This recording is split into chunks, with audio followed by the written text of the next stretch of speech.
Mesdames, Messieurs, bonsoir. C'est un plaisir de vous retrouver encore une fois de plus sur votre télévision, au-delà de l'imagination, en vue de parler des questions de la République démocratique du Congo. L'actualité l'oblige et grand débat revient sur tout ce qui est actualité.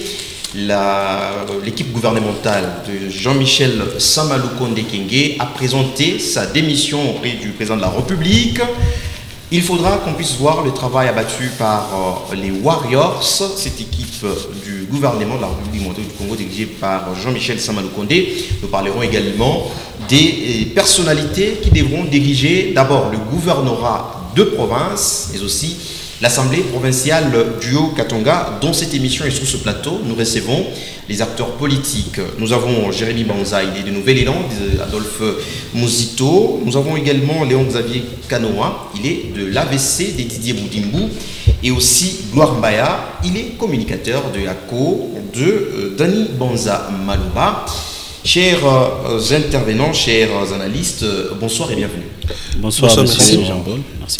Alors, c'est parti. On commence avec la première thématique. Le gouvernement Jean-Michel Sama-Lukonde Kyenge a démissionné. Mais ils devront expédier les affaires courantes selon l'esprit de la communication de la présidence de la République. Mais on regarde le travail abattu. Est-ce qu'on a été satisfait du travail qu'ils ont abattu? Jérémy Bonza, on commence avec vous déjà. Comment vous critiquez le travail abattu par les Warriors? Merci beaucoup, Monsieur Kamango, pour cet honneur que vous avez fait à Nouvelle-Élan, de m'inviter sur ce plateau parler les questions de la République. Et je salue aussi mes co-débatteurs sur ce plateau et aussi tous les téléspectateurs qui nous suivent à ce net moment. Il faut partir quand même de quelque part pour savoir comment évaluer le gouvernement Sama-Lukonde, dit le gouvernement des Warriors, alors qu'il y avait des problèmes avec FCC Cash. Il aura fallu qu'on mette en place une structure qui s'appelle Union Sacrée. Et cette structure Union Sacrée a fait ressortir un premier ministre qui s'appelait M. Jean-Michel Sama-Lukonde et qui a présenté son projet à l'Assemblée nationale, c'était en 2021, et son projet ou son programme de gouvernement avait 15 piliers. Et ces 15 piliers étaient résumés pratiquement en 4 secteurs. Il y avait les secteurs politiques, justice et administration publique, il y avait les secteurs économie, il y avait les secteurs économie et finance, il y avait les secteurs construction du pays et les secteurs social. Et si j'évoque ceci, c'est sur base de ça, comme programme qu'il avait présenté auprès de l'Assemblée nationale, sous fond de quoi nous allons juger aujourd'hui comment son bilan. Parce que c'est pratiquement plus de 3 ans, bien que quelques temps après, notamment 9 mois avant les élections, nous avons vu encore l'apparition d'autres figures d'époux, notamment M. Mbemba, M. Vital Kamere, et Mboussa Nyamoussa, Peter Kazadi et les restes. Et lorsque nous regardons le pilier les 15 piliers résumés en 4 secteurs, au pilier juste de la politique, justice, administration militaire. La question était de la pacification du pays. C'était ça l'objectif que M. Sama avait été assigné à pacifier l'Est de la République démocratique du Congo au travers sa gestion, vous voyez. Et du jour au jour jusqu'à aujourd'hui où il a déposé sa démission, comment est le bilan? Vous le savez. Vous le savez aujourd'hui. C'est-à-dire que le bilan, malgré les enjeux politiques, malgré tout ce qui se passe aujourd'hui, on se rend compte qu'au regard de ce qui a été présenté auprès de l'Assemblée nationale, notamment la pacification de l'Est de la République, cela n'est pas encore effectif.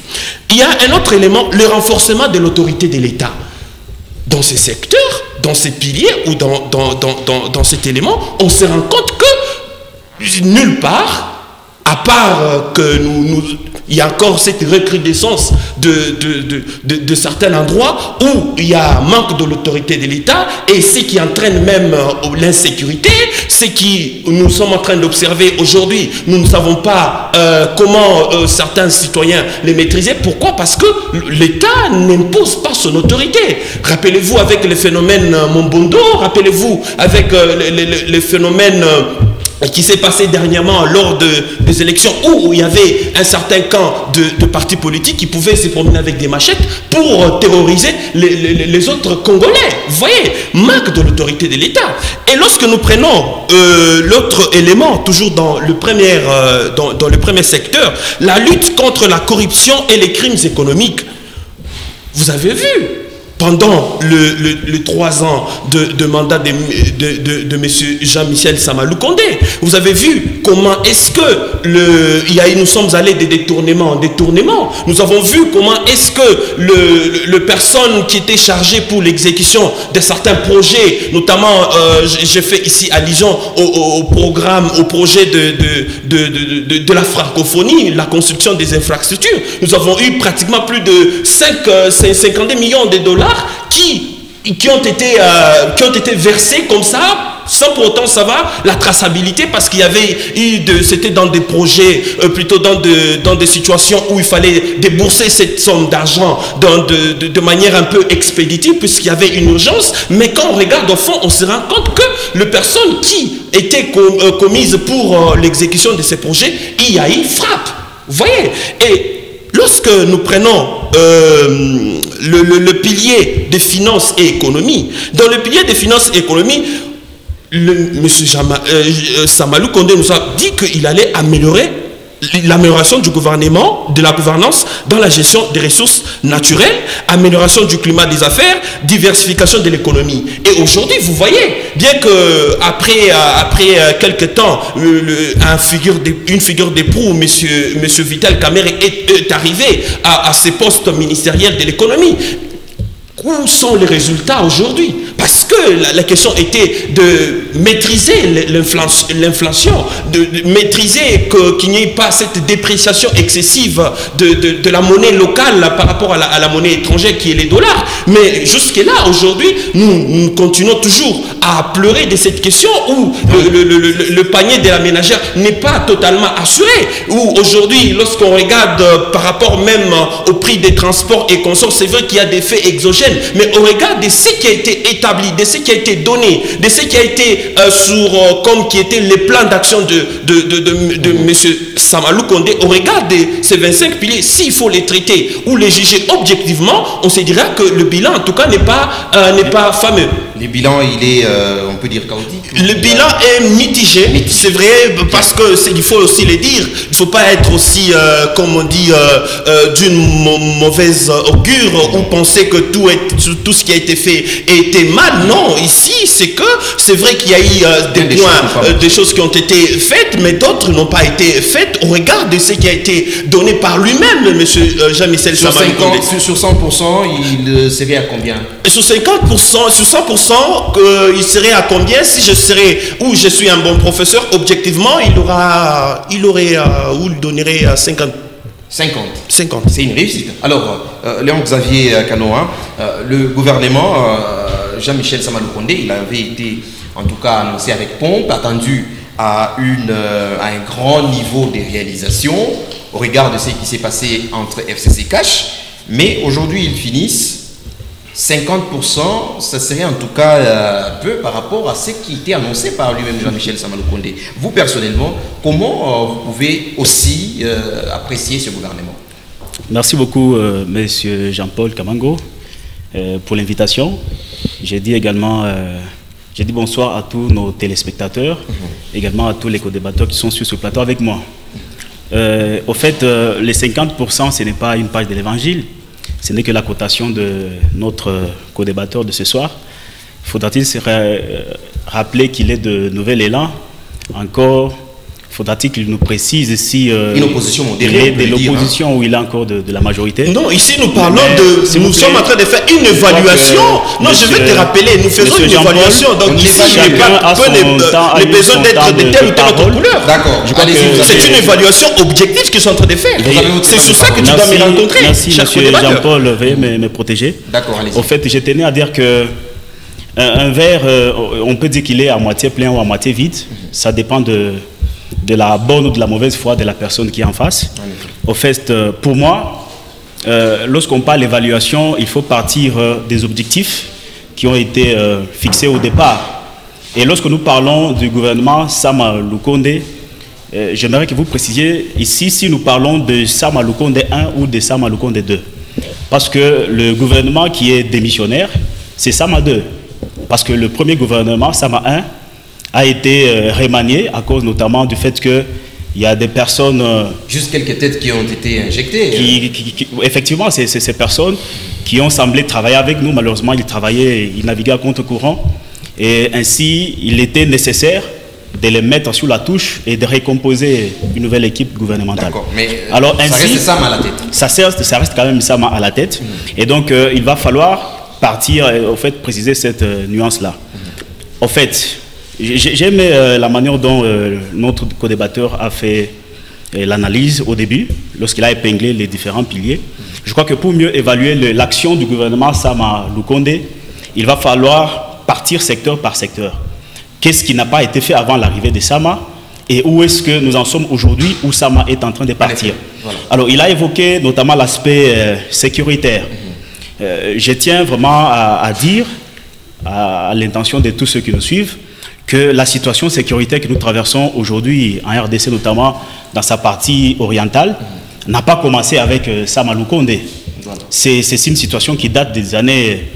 Depuis 1994, depuis qu'il y a eu le génocide au Rwanda, avec l'avènement de l'AFDL et consorts. Alors, les solutions aux problèmes, notamment de la situation est de notre pays, ne sont pas que de nature, au fait, ne proviennent pas que de Sama seul. Il y a des solutions qui évoquent notamment des problèmes, qui évoquent des solutions au niveau régional, parce qu'il y a des pays voisins qui sont concernés dans ce conflit. Ça engage également des puissances occidentales. Vous savez ce qui s'est passé récemment à Kinshasa. Et donc c'est pour vous dire que s'il faut juger l'action de Sama, nous devons voir par rapport à ce qui a été fait avant lui et qu'est-ce que Sama a fait. Vous savez, monsieur Jean-Paul, avant que Sama Lukonde arrive au pouvoir en tant que chef du gouvernement, notre armée, on ne pouvait pas en être fier dans ce pays. L'armée congolaise était tout simplement une armée infiltrée. C'était une armée qui n'avait même pas d'équipement, pour ne pas parler tout simplement de la tenue militaire. Notre armée était infiltrée de la base jusqu'au sommet. Et avec une telle armée, on ne pouvait même pas remporter une bataille. Mais aujourd'hui, l'armée congolaise, quoique le groupe armé M23 appuyé par le Rwanda est en train de nous faire subir quand même quelques revers à l'est du pays, mais nous avons vu que la volonté y est, avec l'avènement de Sama Lukonde. Nous avons vu que l'armée a été notamment renouvelée. Il y a eu le recrutement, ce qui ne s'était jamais fait depuis plusieurs années. Et les troupes sont aujourd'hui renforcées, elles sont aujourd'hui de plus en plus équipées, elles sont de plus en plus rémunérées. Et il y a un effort. Non, effectivement, il y a des résultats qui peuvent s'obtenir dans la durée. Il y a des résultats qu'on peut obtenir à court terme, à moyen, tout comme à long terme. Mais à court terme, il y a beaucoup de choses qui ont été faites. Aujourd'hui, quand vous allez dans nos bases militaires, il y a des jeunes gens qui sont formés et il y a un équipement. Et aujourd'hui, nous avons réussi à maintenir le cap dans la partie est du pays. Il y en a qui ont prédit l'hécatombe. On penserait que Goma tomberait dans quelques semaines. Mais aujourd'hui, Goma n'est pas tombé, Sake n'est pas tombé. C'est notamment grâce au ministère de Défense, chapeauté par le vice-premier ministre Jean-Pierre Bemba, sous bien sûr l'impulsion de son excellence Sama Lukonde, qu'aujourd'hui la RDC est en train de tenir tête face à cette rébellion, qui n'est même pas une rébellion, à cette guerre qui nous est imposée injustement, avec l'appui de plusieurs puissances que vous connaissez, qui ne sont plus à CCN, secret de Polichinelle. Mais face à toute ce conglomérat d'aventuriers et d'ennemis de la République, le gouvernement Sama a tenu la tête. Ça, ce n'est que pour parler de l'aspect sécuritaire. Si vous prenez d'autres aspects, notamment l'aspect éducation, aujourd'hui, avec le ministre Tony Mwaba à la tête du ministère de l'EPST, en RDC, il y a beaucoup d'enfants qui n'avaient pas droit d'accéder à l'école, qui aujourd'hui ont la chance, on parle en termes de millions, d'enfants qui ne pouvaient pas accéder à l'école, tout simplement parce que les moyens manquaient aux parents. Mais sous l'impulsion du chef de l'État et par l'accompagnement, l'encadrement du Premier ministre, aujourd'hui, des millions d'enfants congolais peuvent s'asseoir sur le banc de l'école et apprendre. Ça aussi, c'est l'exploit du gouvernement, ça. Effectivement, c'est ça, Malukonde. Ça n'a pas commencé avec Ilunga Kamba, la gratuité de l'enseignement. Non, pas du tout, écoutez. Vous savez, on est dans la continuité des affaires de l'État. Pendant que Ilunga Kamba était là, vous vous souviendrez de qui était ministre de l'EPST dans ce pays. Vous le savez, ce n'est un secret pour personne. C'est monsieur, rappelez encore le nom, c'est Willy Bakonga. Le nom, Willy Bakonga qui a rejoint par la suite l'Union sacrée. Effectivement, mais vous savez que c'était juste pour répondre à votre question. C'est pour dire que sous l'impulsion de Sama Lukonde, des gens tels que celles que vous l'avez connu anciennement, de telles erreurs n'ont pas été répétées. Avec l'avènement de Tony Mwaba sous l'impulsion de Sama Lukonde, beaucoup d'écoles ont été construites au travers de l'ensemble du territoire national. Il y a beaucoup d'enfants qui ont rejoint l'école. Il y a également plusieurs enseignants qui ont été repris sous les listings de paye. Il y a beaucoup de nouvelles unités qui n'avaient pas accès au... Vous savez, monsieur Jean-Paul, nous sommes dans les milieux urbains, ça ne vous dit rien qu'un enseignant soit retenu sur la liste, sur les listings. Mais allez dans les milieux ruraux, où la plupart des gens ne sont pas... Les anciens ne sont pas... Il n'y a pas d'école privée là-bas. Tout le monde évolue dans le secteur public. Alors quand toutes ces personnes étaient de nouvelles unités qui n'étaient pas payées, c'était de la misère. Dans les milieux ruraux, pour que l'argent circule, il faut notamment que les enseignants soient payés. Alors quand vous avez autant de personnes, également par le truchement du ministère de la fonction publique, M. Jean-Pierre Liaou, vous le savez, il y a eu beaucoup de personnes, de nouvelles unités dans la fonction publique qui ont été aujourd'hui, je peux dire, mécanisées et qui sont payées par l'État congolais et qui reçoivent régulièrement, et d'ailleurs bancarisées par ricochet et par-dessus tout. Et tout ça, ce sont des choses qu'il faut mettre à l'actif du gouvernement Sama Lukonde. Je peux parler de plusieurs choses, notamment il a évoqué les Jeux de la francophonie. Mais c'est pour la première fois dans ce pays qu'on a vu un événement de dimension internationale organisé dans ce pays. Oui, nous étions, s'il vous plaît, je ne sais pas quel âge avait-il vers les années 70, lorsqu'on nous parle du combat de Mohamed Ali et je ne sais pas, Foreman. Il était encore dans le plan de Dieu. Mais il fallait attendre que Sama Lukonde vienne, que notre pays, sous l'impulsion de l'État, organise un grand événement. Les gens en ont parlé. Vous avez suivi l'événement. Vous avez, bien sûr, non, mais écoutez, il en va de l'image du pays. Vous savez, notre pays, lorsqu'on en parle à l'étranger, M. Jean-Paul, ça laisse à désirer. Mais par l'avènement du chef de l'État et l'équipe, au fait, c'est lui qui l'a mis à la tête, Sama Lukonde et son équipe. Aujourd'hui, nous avons vu la CAN qui venait de prendre fin en Côte d'Ivoire. La cérémonie d'ouverture, tous les internautes l'ont critiqué parce qu'il y avait l'unité des mesures. C'était la cérémonie d'ouverture des Jeux de la francophonie de Kinshasa. C'est pour vous dire que le gouvernement Sama a fait beaucoup de choses. Je peux y aller secteur par secteur. Je n'en ai cité que quelques-uns, sans notamment oublier les secteurs de la presse où vous êtes aujourd'hui. Vous savez qu'avant l'avènement des SAM plutôt, plusieurs médias étaient fermés, notamment ici à Lubumbashi. Aujourd'hui, combien d'émissions sont organisées sur la ville où l'on parle politique librement et mon co-débatteur peut rentrer chez lui tranquillement sans qu'il soit inquiété. Alors, vous voyez, ça, c'est la liberté d'expression qui est instaurée. Ne dites pas que comme vous allez m'inquiéter. Non, c'est juste pour vous dire que nous partons de quelque part. Donc, pour évaluer, il faut voir d'où nous venons, où nous en sommes, qu'est-ce qui a été fait, qu'est-ce qui n'a pas été fait. Donc, il y a plusieurs éléments. Je reviens à vous, Léon Xavier. Faute de temps. Cette fois-ci, Gloire Mbaya, pardon. Le gouvernement Sama Lukonde, on pense que la tête n'a pas très bien marché, notamment Jean-Michel Sama Lukonde, qui serait en tout cas l'un des premiers ministres les plus improductifs de la République. Je ne sais pas si c'est le point de vue que vous avez, ou alors vous pensez le contraire de ça, et dans quoi vous pouvez beaucoup plus coter positivement Jean-Michel Sama Lukonde, personnellement. Merci M. GP de me recevoir. Je salue encore une fois de plus mes co-débatteurs. Merci. Et ainsi que les téléspectateurs qui sont branchés en ce moment sur HK6 Télévision. Je me pose la question, si c'est une question que vous me posez ou si c'est une affirmation. Si c'est une question, M. JP, je vais répondre. Bien évidemment, je vais reprendre tout récemment le mot du président du Sénat, le professeur Bahati Lukwebo, qui est allé avec une délégation décerner un mérite au Premier ministre Sama Lukonde Kyenge. Et dans son argumentaire, bien évidemment, il a semblé dire que depuis que le Congo est Congo, nous n'avions pas eu un Premier ministre comme son excellent Sama Lukonde Kyenge. Il est même plus que Tchombe, il est plus que Matata Pogno et bien d'autres. Je reprends le mot d'une référence dans ces pays qui est le professeur Bahati Lukwebo. Alors, qu'est-ce qu'il faut ajouter, surtout que sur ces plateaux, mes co-débatteurs et de la majorité, de l'Union sacrée bien évidemment, et de l'opposition ont tout dit sur les grandes réalisations du Premier ministre Sama Lukonde. Mais bien évidemment, il faudrait rappeler, puisque la question m'a été soumise, il faudrait rappeler ici que sa démission est bien évidemment la conséquence du choix qu'il devrait porter entre le législatif ou l'exécutif. Et comme il fallait répondre au rendez-vous de besoin de sa circonscription de Kasenga, le Premier ministre Sama Lukonde a jeté son dévolu sur l'Assemblée nationale. Et conséquence, il a fallu qu'il puisse démissionner, combien même, à cause de sa loyauté, le président de la République souhaiterait qu'il puisse rassurer la continuité de l'action gouvernementale. En ce qui concerne la cote à lui accorder, il est au-delà de la moyenne. Elle est au-delà de la moyenne, j'y arrive.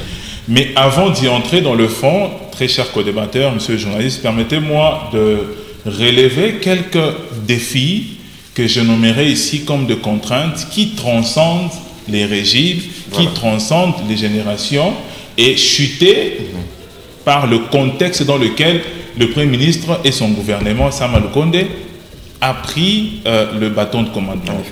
En réalité, mon co-débatteur l'a rappelé ici, que nous étions dans une crise de gestion avec l'ancien gouvernement Ilunkamba, dans lequel il y avait manque de loyauté entre le président de la République et son gouvernement. Alors qu'il doit y avoir une saine collaboration entre les deux personnalités politiques pour enfin que le Premier ministre puisse bien évidemment matérialiser la vision et la définir en programme de gouvernance pour l'émergence du pays.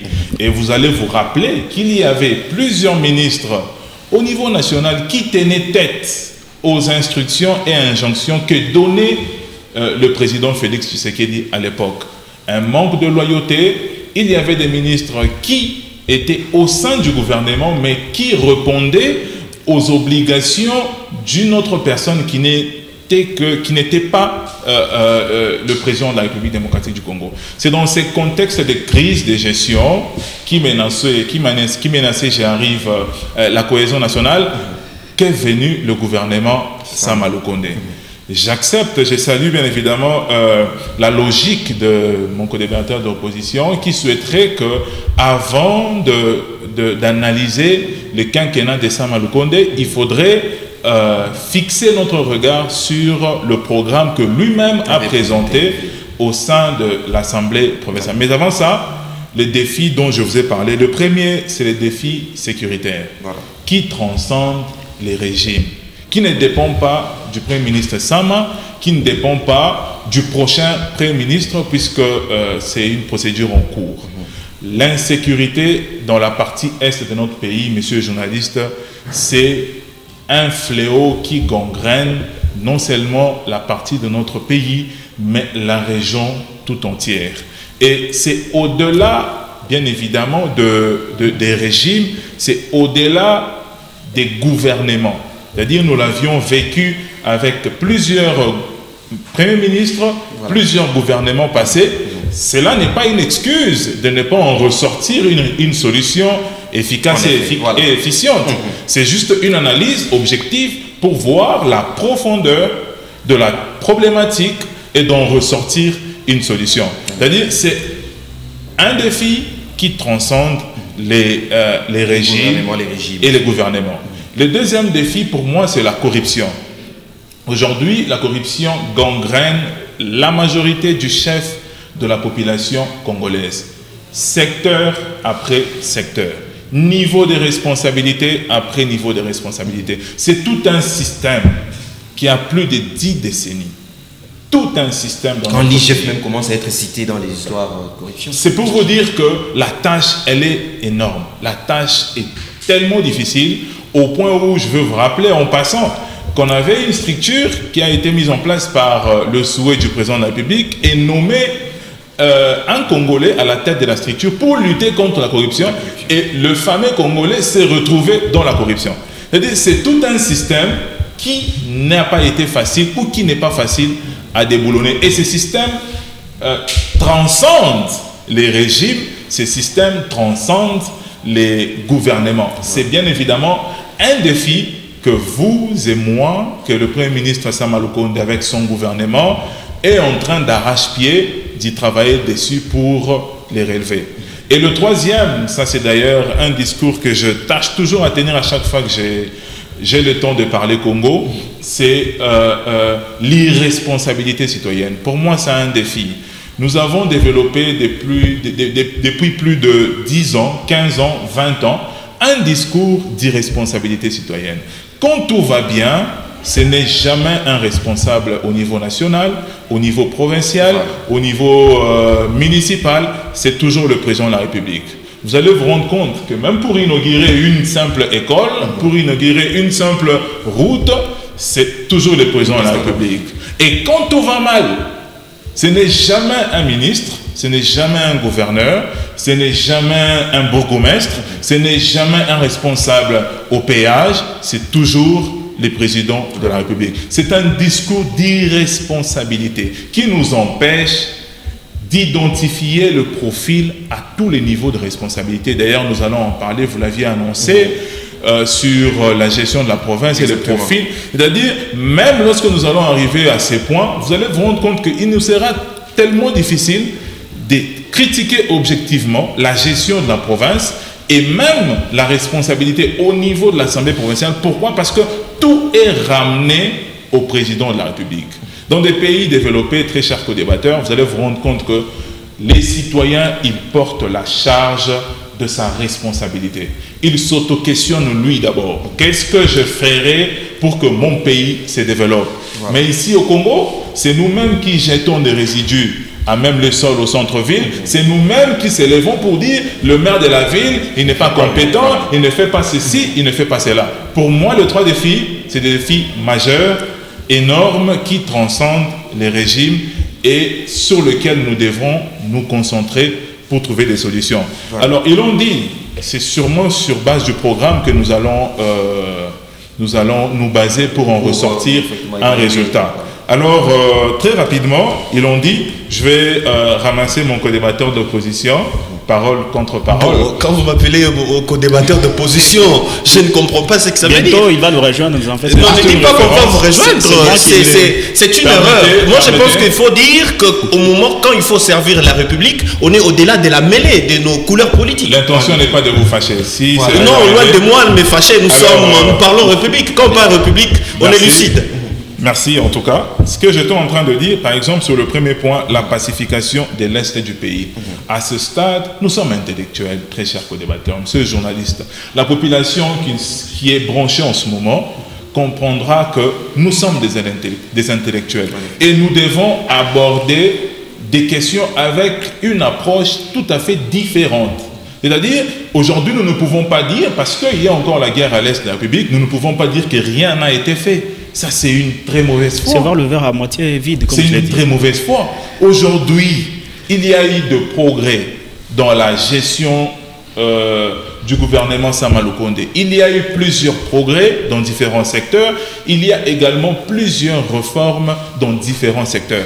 Parlons du secteur de la sécurité. Comme il a évoqué comme premier point très rapidement, du programme, oui. Il y a eu la loi de la programmation militaire qui est inédite, qui n'a jamais existé dans notre pays. Et dans cette loi, la conséquence est laquelle? L'augmentation des salaires des militaires, l'augmentation d'effectifs des militaires, leur formation multipliée du jour au lendemain. Aujourd'hui, nous avions une armée qui est restructurée, qui est en train de reprendre sa crédibilité internationale. Oui, la situation de la guerre, elle persiste encore. Mais cela ne signifie pas que rien n'a été fait comme réforme, comme progrès sur le plan sécuritaire. Il a fallu faire la purge de notre armée, il a fallu la restructurer, enfin, se soumettre au commandement supérieur, c'est-à-dire la guerre ne se déclare pas comme ça un matin par des militaires, non. Nous devons respecter le commandement supérieur et ce n'est pas parce que jusque-là, que nous subissons à l'Est de la République, que ça veut dire que rien n'a été fait. Non, le gouvernement Sama a en tout cas fait des réformes sur le plan sécuritaire et de progrès sur le plan sécuritaire. Ce n'est qu'une question de temps pour les résultats. Merci. Alors, on va voir de manière tout à fait individuelle par rapport à ces gens qui ont animé le gouvernement Jean-Michel Sama Lukonde. Si on mettait de côté Didier Boudimbou, Léon Xavier Kanoa, oui. Quel autre ministre vous a personnellement plu? Parce que nous avons vu, il y a eu un ministre, quand il a démissionné, les gens de son secteur, ils n'étaient pas d'accord. vous personnellement, ce serait quel ministre qui s'était distingué des autres?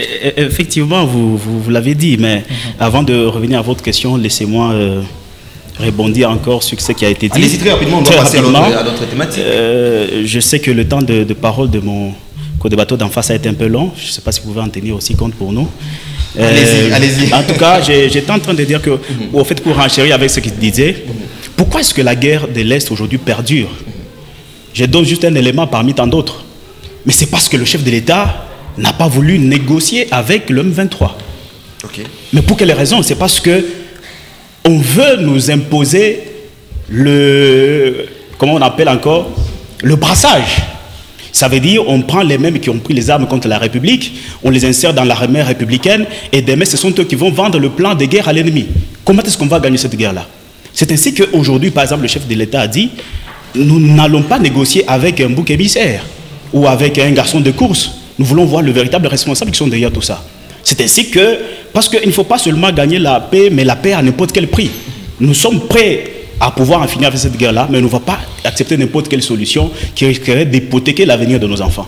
C'est ainsi que nous disons, aussi longtemps que le M23 est envoyé par des gens qui se cachent derrière, nous, on ne va pas négocier pour infiltrer ces gens-là dans notre armée. Pendant que l'armée est en train de remonter en puissance, nous avons déniché les problèmes qui nous ont affaiblis, c'est notamment l'infiltration. C'est ainsi que le chef de l'État a dit, nous recrutons, nous formons l'armée, mais niet, on ne va jamais négocier avec les gens pour demain ou après-demain les infiltrer, les intégrer dans l'armée, afin qu'ils puissent encore nous attaquer de l'intérieur. Voilà, donc c'est un élément que beaucoup de nos téléspectateurs doivent retenir pour qu'on ne dise pas que ça m'a échoué en ce qui concerne la guerre à l'est du pays. Ça, c'est un fait. Alors, pour revenir à votre question au sujet de quelques personnalités du gouvernement. Vous m'avez interdit de parler de l'autorité morale de mon parti, son excellence Didier Boudimbo Toubanga, le génie blanc, quelqu'un qui est très... Le génie blanc. Vous savez, une fois quand il est arrivé à Lubumbashi au mois de février 2022, au bâtiment du 30 juin, le temps s'était arrêté sur la ville de Lubumbashi. Il a fait juste une déclaration qui a paralysé la ville. Vous vous souviendrez que notre siège sur Malela a été attaqué juste par une déclaration de quelques secondes. Donc ce n'est pas n'importe qui. La police c'est une communication. Donc ça a été vraiment un bon communicateur. Donc ce n'était qu'une parenthèse. Donc étant un bon ministre, vous savez, je tiens à rappeler que Didier Boudimbo a travaillé comme vice-ministre de l'EPST dans le gouvernement Ilunga Kamba. Il a été reconduit dans Sama 2 comme ministre des hydrocarbures. Et il y est resté jusque... D'ailleurs, il est démissionnaire, mais il assure encore les affaires courantes. Donc, ce n'est pas n'importe quelle personnalité dans le gouvernement, Sama Lukonde, que mon co-débatteur ne soit pas étonné que demain ou après-demain, les choses changent autrement en notre faveur. Alors, voilà pourquoi je le conseille. Ça veut dire qu'il peut être nommé Premier ministre? Ah oui, mais pourquoi pas? Ce n'est pas n'importe quel monsieur, Didier Boudimbo. Donc, je lui demande d'être très patient. La politique, c'est pas un jeu. J'espère que vous répondez toujours à la question. Effectivement. Alors, c'est un conseil que j'ai donné à mon ami. Voilà. En passant, je ferme la parenthèse. Alors, vous l'avez dit, il y a un ministre notamment, je crois que vous faites allusion à celui de la fonction publique, pour dire c'est un ministre qui a tellement bien fait son travail dans le domaine de la fonction publique, Jean-Pierre Lialou, vous voulez dire, que les agents, les fonctionnaires de l'État ont pleuré. Ils lui ont offert une vache en guise de reconnaissance pour tout ce qu'il a fait pour ce pays dans le cadre du gouvernement Sama Lukonde 2, vous voulez dire. Et donc c'est pour vous dire qu'ils sont plusieurs. Si je dois aller secteur par secteur, j'aimerais vous parler de quelqu'un dont on parle le moins. En tout cas, très rapidement. C'est une dame, parce que le chef de l'État est venu vraiment mettre un peu au fait, renforcer la parité, parce que depuis que le Congo est Congo, c'est alors que Sama est arrivé qu'on a eu beaucoup de femmes dans le gouvernement, et même dans beaucoup d'autres institutions de la République. Vous avez Madame Eve Bazaïba, pour ne parler que d'elle, parce qu'elles sont nombreuses, le ministre de l'Environnement. Cette dame a porté très haut la voix de la République. Vous savez, monsieur Jean-Paul, nous sommes en train de transpirer avec vous sur ce plateau à cause du réchauffement climatique. Et la RDC, c'est un pays solution. À cause notamment de la masse forestière que nous avons ici. Notre forêt, elle est le 2e poumon mondial. Et nous avons des solutions pour pallier à ce problème. Nous sommes à Lubumbashi, ça fait presque tout le mois de février, on ne pleut pas. Une situation inédite. Bien. Et le ministre de l'Environnement, Madame Eve Bazaïba, a été dans tous les forums. Elle a porté très haut la voix de la RDC. Il y a des retombées aujourd'hui. de telle sorte que ces pays pollueurs soient par exemple en train de compenser les efforts que nous qui avons des forêts sommes en train de fournir pour pouvoir protéger l'environnement, ce que nous avons comme héritage commun pour l'humanité. Même question. Donc c'est pour vous dire qu'ils sont nombreux. Si je peux y aller secteur par secteur, vous verrez que Samalou Kondessa a été un très bon gouvernement. Quoique, d'accord, déplaise, pour vous, quel est cette tête qui vous a le plus marqué par rapport à son travail dans cette équipe du Samalou Kondé? Merci, je vais aller très vite. Mais permettez-moi un peu de répondre parce que je ne peux pas accepter sous ces plateaux, effectivement, très vite, sous ces plateaux qu'il y ait des turféraires pour faire l'apologie de leur leader politique. Je pense que quand je regarde la carrure de mon co-débatteur ici sous ces plateaux, je suis déçu qu'il puisse faire l'apologie de son leader politique sur ces plateaux, alors que d'ailleurs, quand il était venu ici dans la ville de l'eau, il avait traité de certains politiques de chauve-souris. S'il vous plaît. Et donc, je crois qu'il aurait eu même à faire des excuses. Et je crois que si lui il fait de l'apologie sous ces plateaux de ces messieurs que je respecte beaucoup, je pense qu'il passe à côté. Et aussi, une autre chose que mon co-débatteur Gloire, il a soulevé ici. Effectivement, ici, on ne doit pas voir tout. On ne doit pas mettre tout sur la tête du président de la République. D'ailleurs, la Constitution, son article 91 et suivant de la Constitution, ces articles et suivant de notre Constitution, montre en comment que seul le Premier ministre est responsable, vous voyez, devant le Parlement. Même maintenant, il y a des domaines qui sont des domaines de concurrence entre le président et le gouvernement. C'est le domaine notamment de la sécurité, de la défense, de la diplomatie. Et quand dans ces domaines où tout ne va pas, c'est dans le contexte où on essaie maintenant de faire porter aussi les chapeaux au président de la République parce qu'il s'agit d'un domaine de collaboration. Et il n'y a pas de résultats comme escompté. Et au regard des autres, des autres ministères, d'ailleurs, comme je l'ai dit, toujours notre constitution 91, 92, ainsi de suite, essaie de montrer comment est-ce que chaque ministère est même responsable de son département. Et dans les cas sous examen ici, si par exemple on essaie maintenant de passer secteur après secteur, vous allez vous rendre compte que beaucoup de ministres ont failli, à part quelques qui se sont distingués notamment. Voilà, j'ai fait allusion à cette dame brave, Madame Eve Bazaïba, qui a porté l'étendard de la République démocratique du Congo. Ça, c'était vu par tout le monde, vous voyez. Lorsque je prends par exemple le ministère de Jean-Pierre, monsieur Jean-Pierre Liaou, de fonction publique, nous avons vu comment est-ce que monsieur Jean-Pierre Liaou a eu à mettre des réformes, d'initier des réformes, contrairement à d'autres secteurs, notamment le secteur des hydrocarbures, où jusqu'à présent, nous n'avons le produit de gasoil ne fait que hausser et grossir. Et une fois, je l'ai suivi à la télé, nous avons plus dans le bassin, je crois, de fleuve Congo, nous avons de ce qui peut nous produire, notamment de ces produits-là, des gaz, et ainsi de suite. Mais comment est-ce que monsieur, lui qui est le chef de ce département de ministre des hydrocarbures, quelles sont les réformes qui ont été initiées? Aucune réforme pour arriver à ce que nous ne puissions pas toujours être dépendants de l'extérieur en termes de produits gasoil. Ça, ce n'est qu'un autre ministre qui m'a en tout cas plu par rapport à la manière dont il a fait son travail. Voilà. C'est notamment le ministre de la Justice, Madame Rose. Elle a fait effectivement son travail. Bien qu'à un certain moment, elle pouvait se plaindre de certaines personnes qui pouvaient être condamnées. Après demain, on pouvait les libérer, je ne sais pas comment. Mais vous sentez qu'elle a eu quand même à s'investir dans son département pour quand même amener la République démocratique du Congo dans ce qu'elle est aujourd'hui. Il y a eu de magistrats et tout. Effectivement. Et de manière générale, non. Ici, je vous ai dit que je suis en train de faire une lecture objective. Vous comprenez? Je suis en train de faire... J'espère que vous les connaissez, vous le savez que nous sommes une opposition républicaine. Et à chaque fois que c'est blanc, nous disons que c'est blanc. À chaque fois que c'est noir, c'est noir. Donc, nous ne sommes pas de cette opposition que vous étiez autrefois. Et donc, aujourd'hui, je crois que nous sommes en train, ou de manière, comme nous étions en train d'analyser, en termes de programme ou évaluation de de bilan de Samalou Condé, c'est-à-dire que comme lui, mon co-débatteur il m'a rejoint, c'est au regard de ce que lui avait établi comme projet d'action, pas sur au fond d'autres choses que j'entends ici sur ce plateau. En tout cas, on n'a pas beaucoup de temps, Monsieur Gloire.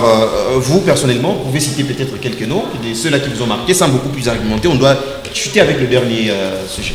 Personnellement, je n'aime pas parler des individus, mais je suis obligé pour en établir des responsabilités. Parce qu'on les a cités, c'est pour cela qu'on les a bien évidemment, pour moi, le tout premier qui m'a marqué, c'est le Premier ministre, Samalou Condé. Le tout deuxième, c'est encore lui. C'est votre leader. Samalou Condé. Bien sûr, le troisième, c'est encore lui, Samalou Condé. Donc, pourquoi? Parce que... Non, il n'y a pas que Samalou Condé. Il y a 3 Samalou Condé et ensuite de suite. D'accord. La vérité qu'il faut dire tout haut ici, c'est que plusieurs ministres ont failli à leur mission. Il a fallu un leadership fort de lui-même, Premier ministre, pour couvrir certaines inefficacités dans la gestion. Voilà pourquoi la première personne, c'est le Premier ministre Samalou Condé, la deuxième et la troisième, Samalou Condé. Alors, d'accord. Je peux finir, s'il vous plaît, je suis presque à la fin. Oui, terminé. Pourquoi 3 fois Samalou Condé? Justement parce qu'il a été le Premier ministre le plus loyal, le Premier ministre qui savait taire les différences entre les différentes familles. Vous savez que notre pays se gère par des alliances politiques. Il a été le Premier ministre qui a vidé les crises à l'interne comme à l'externe, le Premier ministre qui a été le plus loyal par rapport au président de la République et le Premier ministre qui a été le plus efficace et le plus efficient en ce qui concerne la gestion de son gouvernement. Bien. Il y a aussi le ministre de la Communication qui m'a épaté avec sa réforme de redevabilité. Il y a le ministre des Affaires étrangères qui a mené une diplomatie qui aujourd'hui nous saluons. Donc il y a beaucoup de têtes qui sont quand même démarquées, mais la majorité ont failli et c'est une vérité qui fâche, dommage. Dernière thématique dans cette émission, c'est voir la vie du Haut-Katanga. Plusieurs se bousculent pour occuper les gouvernorats de province et même l'Assemblée provinciale, le siège du président de l'Assemblée provinciale du Haut-Katanga. Alors on se demande qui est-ce qu'il faut pour ces 2 postes-là, quelle qualité il faut avoir pour occuper le gouvernorat de province. Quelqu'un qui doit travailler comme Kaboula, mieux que Kaboula, ou comment? Vous avez la parole, Gloire Mbaya. Merci pour cette deuxième thématique. Je serai très dur dans mes mots, permettez-le-moi, parce qu'il s'agit de l'avenir de notre province, la province du Haut-Katanga. Voilà. En tout cas, la référence, c'est l'actuel gouverneur, M. Jacques Kaboula. C'est lui la référence. C'est lui la référence. Parce qu'en ce moment, c'est lui qui dirige la province. Dommage que ça soit une très mauvaise référence. Alors, moi, je souhaiterais pour le prochain gouverneur, un gouverneur plus compétent que M. Kaboula. Dans quel secteur? Je vais y arriver, ne vous en faites pas. Allez-y alors. J'ai tout le mot qu'il faut. Un gouverneur plus compétent que M. Kaboula, un gouverneur plus ouvert d'esprit, de leadership, mais aussi de gestion que M. Kaboula. Un gouverneur qui va nuancer les activités politiques et l'administration pour répondre aux vrais besoins de la population. Comment voulez-vous que nous ayons un dirigeant au niveau de province qui n'arrive pas, n'infisque à mettre à l'aise ses proches collaborateurs? Aujourd'hui, la question des arriérés des paiements au gouvernorat du Haut-Katanga, ce n'est plus une question à évoquer. Nous en avons longuement parlé et malheureusement qu'il n'y a pas de solution. Je souhaiterais un gouverneur qui a un leadership fort, qui est intelligent, qui est ouvert d'esprit, qui a des initiatives, qui n'a pas de compte à rendre. Vous savez, le plus grand problème, M. JP, c'est aussi la manière par laquelle les gens deviennent gouverneurs, surtout dans le Haut-Katanga. Excusez-moi de le dire, mais la procédure, elle est biaisée.